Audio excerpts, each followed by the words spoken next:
लाली पलंगिया पर सोवे राजा दशरथ।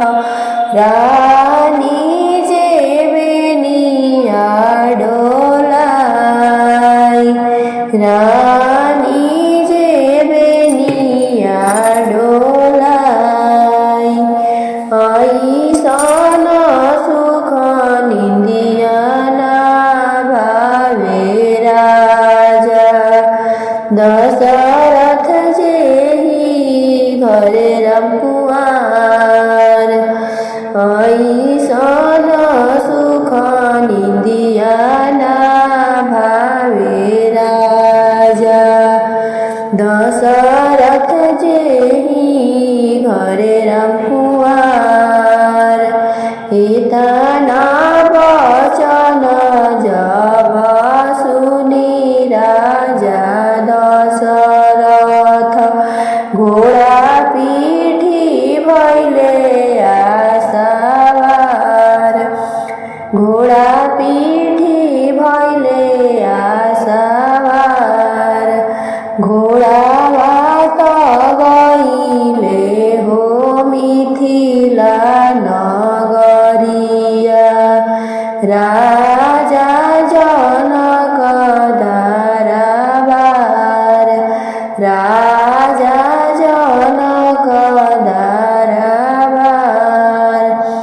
सुतल चेरिया हो उठी के बिछवली, झारी जजिमावा बिछाई।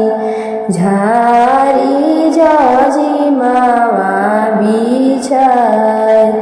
बैठिनाए राजा लाल गलैचा, कहिना नगर कुशल। कहिना नगर कुशल। कुशल बारे चेरिया हमारी नगरिया। कुशल चाहिए तोहार। कुशल चाहिए तोहार। तोहरे ही घरे चेरिया सीता कुंवारी।